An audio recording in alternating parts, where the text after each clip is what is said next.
We are back with Coffee with the County Local Voices, and today I am talking with Pam Andell, who is currently the Executive Director for the Jaques Art Center here in Aiken. Hi, Pam. Hello. How are you, Mark? I'm doing well. Good to see you again. Always appreciate your input and help with the Jaques Art Center and whatever direction. we can do for a not so hidden gem, because the Jaques is out there, but for one of the gems of Aiken County for people to come and see. That is a saying that a lot of people use when they come in and they're surprised with what they see and what we are doing for the community. Yeah. And they call it the hidden gem. But that's the awesome. one thing about being a hidden gem, we're always disappointed that more people from Aiken and Aiken County don't come in and see us.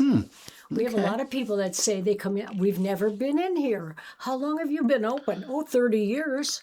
Yeah, that's interesting. And it's free to the public. Come in and see the beautiful center that we have devoted to Francis Lee Jaques artwork and then to local and regional artists. Yeah. I've been in there a couple of times and have seen some of the local art too that is offered there. So to you listeners out there, you just got assignment or homework or a task. Get in and see what the Jaques has available to you. You're going to enjoy it. I know you're going to enjoy it. But Pam, tell us about you a little bit.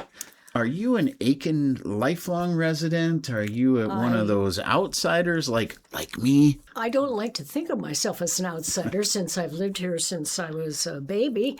My father lived here. He was born here. His father lived here in Aiken. Are definitely not an outsider. outsider. He married a woman that their family has lived here since the 1800s. So I think I'm a pretty good resident yes, you of are. Aiken. Yes, you and are. I did move away with my husband for about 30 years. We moved to Philadelphia. Oh. And my father, who, as I said, was born in Aiken, he was also an artist. He worked for Woodland Container for many years. As children, we were always surrounded by art. We didn't realize it, but 5 of us children of his, we all became artists in one way or another. My brother's an architect, my sister's a photographer, I'm a fine artist, my other sister does quilting, and another sister does fiber art. Oh, wow. So we all were influenced. He never gave us an art lesson, though. He was too busy. Very busy guy. Too busy. So we've always had an inkling for the arts, and when I did move back, I moved back in 2004 when my father got ill to help take care of him. At that point, because he was a very smart man, he and my mother bought a whole bay of a lake. And so before he died, he was smart enough to put it in a trust. And even before he died, we had figured out where each of us would have a spot on the lake. Sure. So I feel very blessed by that happening. So I live in a beautiful spot. A lot of interesting things that I can paint because I live right there on the lake. And so the idea that I would come to the Jaques first as a volunteer, which we're always looking for, volunteers, and then as a board member, and then being asked to be the director and resisting for quite a while until I finally said, I'll do that. Because I did have experience in Philadelphia. I was able to go to a private art school, and I loved that. And the person that owned the school asked me to be on staff with them. So I was able to do a lot of teaching, put up a lot of exhibits in my time there. So I did have some background besides being an artist myself. Sounds like an amazing background to be. Well, it really fit well with me coming on as the director. Yeah. And as the years have progressed, I have been there since being on the board member from 2014 to now. That's 12 years. So as the director, about 10 years. I feel that the center, although we've been through economic difficulties, we've been through COVID. We never closed during COVID. We were always open, offered masks if people wanted to come in, and had no problem that way. So it's been a part of my life I feel like it's my child almost, because I want to see it succeed. And so we've had some changes. I did try to retire, as you mentioned, a couple times. And then the people that came in, they went on to something else. They didn't, the fit wasn't quite right. And I have a board member that says it really helps if you're from Aiken. Aiken's a special place. And it does. I can see that. It's hard to come in, as you said, an outsider and kind of really know the lay of the land. And we're in a kind of a revitalization feel to the center. Awesome. Got some very good volunteers and part-time employees. We're all part-time. And as I said, we're always looking for volunteers. And if anybody's interested, has some time on their hand, my gosh, come in and ask about just sitting at the desk, greeting people. It's fun. You get to know people, they get to know us. So you get to see some really cool stuff while you're in there, for sure. In fact, we have volunteers that come in, and some of them are artists, and they sit there and they paint. Greet people as they come in, but they still can do that. They can read. They could even sweep a floor. It's a volunteer kind of thing. Absolutely. And thank you for that story. It is an amazing story. For those of you that are listening, but you can't see, I can visibly see the passion that you have for the Jaques and for art in general, and for everything that you're doing over there.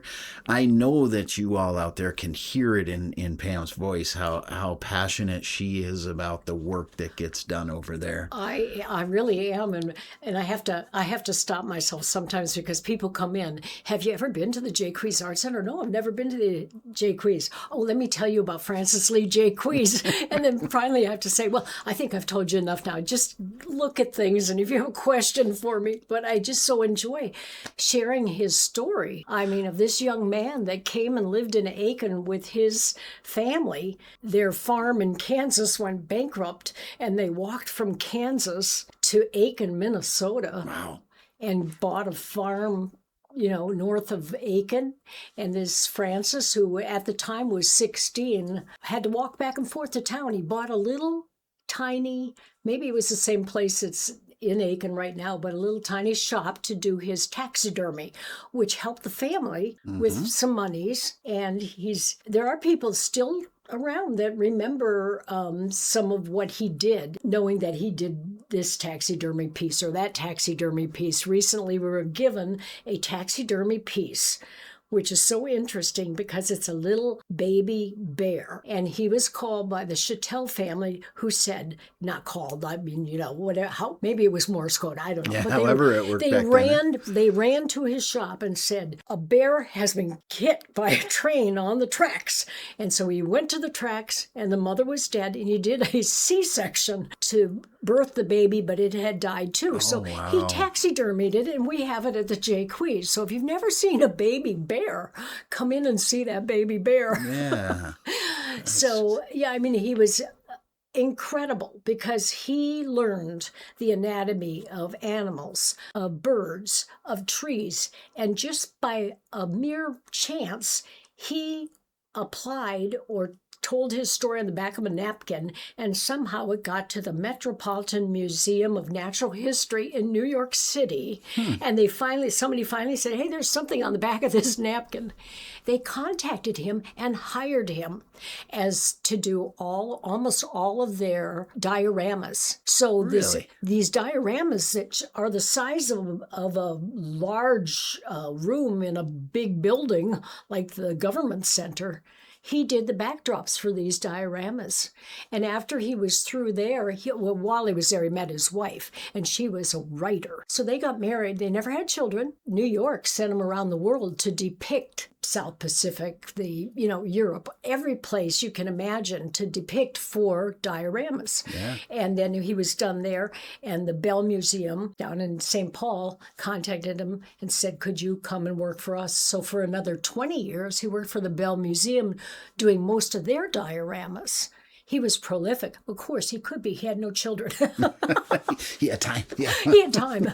But the amount of work that he amassed in his lifetime and the quality is so fantastic. It's worth it just to come in. We built an addition to the Carnegie Library that houses the Carnegie Gallery. We built an addition 20 years ago just for Francis Lee Jaques' work. And we are fortunate enough to have one of the largest collections of his work in the United States. And how we became fortunate?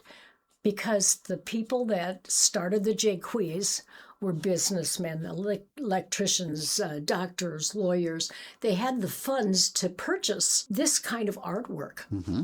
I won't tell you how much these are worth because we don't want people breaking in. But anyway, so we do have a beautiful collection. And every year in January and February, because you don't have as many tourists coming up, we show off Jaques' work. Yeah. So because we have a large collection, we can rotate it. So you're not always coming in and seeing the same thing. Works that we own, we can reprint. So we make prints of them. We have a lot of people that come in. You wouldn't believe how many people from even Europe know Francis Lee Jaques, and they come to Aiken, Minnesota to see his work. That is amazing. And what do? Well, of course, we say, well, where do you want to go to eat? They're always asking us, where can we eat? Where can we? So we're always sending them to different places, and said, try this, try that. And even for little Aiken, I mean, I think that's so special that people from the cities, they drive up, particularly on January and February, to see Francis Lee Jaques' work. He's a hometown boy. Yeah, and famous all over the world, and he's a hometown Aiken guy. And, exactly. I think we talk about, and when we're trying to attract visitors to Aiken, we talk about the arts and the entertainment, and Aiken is really improving upon that, but yes. I don't want it taken away from the fact that the arts and entertainment have always been here in Aiken, and that the Jaques has been here, as you said, for 30 years. Plus. We're accenting all of what's been already done with some of those new things that go on, like the outdoor entertainment sites and different things like that. Come up for a weekend, and you could spend 2 days easily going through the different things in our area. We could talk for hours about the stuff that you have, right? The pieces and things like that. But I don't want to do that because I want people to come in. I want them to come see that. When you got me over there and I was able to look through that, that's where the real magic is. Exactly. Is come in and see it. And I want to also mention that we just did not a survey, but we took account of our vendors. We have artisan vendors. Mm-hmm. We don't go out and shop someplace and bring stuff in. These are artisans that come in with their wares. Yeah. And we have a gift shop. We have 60 artisan vendors. Wow. So there's such a wide variety of things. And they're always surprised. Wow, this is really affordable. Yeah. So they don't, they want to get their items out there. And they're as much a part of the Jaques as the other is. It's something nice. Always new to see at the Jaques. We change our exhibits every 7 weeks. Yeah, and that's a good thing to know, is that when you're going to a museum, you're not seeing the same thing. When you go to the Jaques, you're not seeing the same thing every time. Exactly. There's many different things to offer over there, and you guys do such a great job over there. You and your staff and volunteers and all of that, and be very proud of the work. And I can tell that you are, which is good. Yeah. It's very good. And we just had an art class on Saturday. 18 students. A lady that has become familiar to us, her name is Tracy Miller, and she lives over in Cross Lake. She moved here from Colorado. She's a really well-known Western artist, and she does pop art, bright and colorful. Yeah. And she just did a fantastic class on Saturday. So we offer that too. So we tell people, look on Facebook, look on our website, just put Jaques Art Center, it'll come up.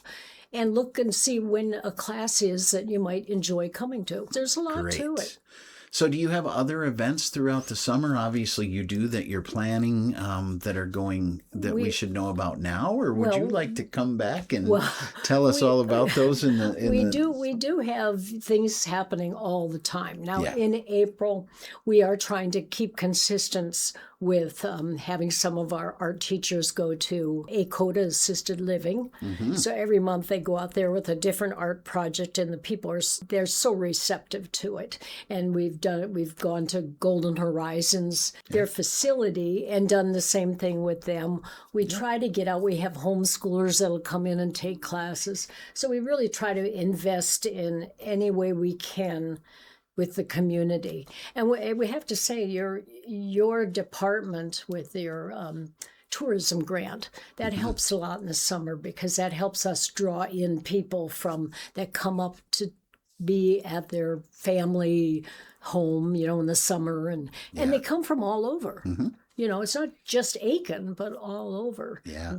And that's why we try to invest in, putting our information in the summer guide and things like that, because it's going to be laying someplace and somebody's going to go through it. Yeah. And then our biggest event of the year is our annual harvest dinner, which we're already starting to plan for. Yeah. And before you know it, it's September. Look forward to that.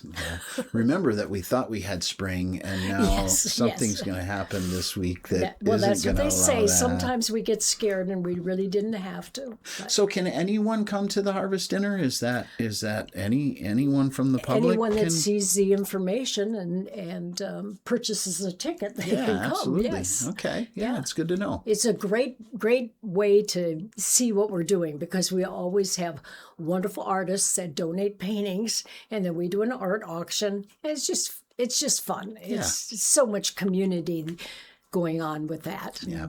We'll probably, again, we had it last year at Block North, and we'll probably be doing it again at Block North. Wonderful place. It's a wonderful place to get together. Well, Pam, thank you for sharing some of that information and those stories. And again, we could talk for hours about that. I love those stories. And I would encourage anyone that wants to hear more, come on over. And, go on over. Pam will really talk to you. Yeah. Just ask her a question. I say come on over. The Jaques Art Center is right across the street from us here. Yes. But go on to Facebook, go to the website, just as she said, pop in the Jaques Art Center. It's going to come up, and you're going to see all the great things that are going on. It'll tell you a little bit about how to come in and view, and what times, and all of that. And again, to you and your staff and volunteers, thank you for continuing that tradition that's been forever going in, 30 years plus here in Aiken. I admire the forefathers and mothers that started this center and put their effort and monies into developing it. Yes. And saving the Carnegie Library. There you go. I love it. And I will say, one of the hidden gems, but it's not so hidden. It's the Jaques is a famous place for everyone to see from our area and beyond our area. But thank you again, Pam, for coming in. And I hope to see you again very soon. I hope so, You too. have an open invitation if there are events that are coming up and you want to talk about them. The microphones are open for you. Good to know. Yes. All right. That was Pam Andell, and she is the executive director of the Jaques Art Center. And you're listening to Coffee with the County.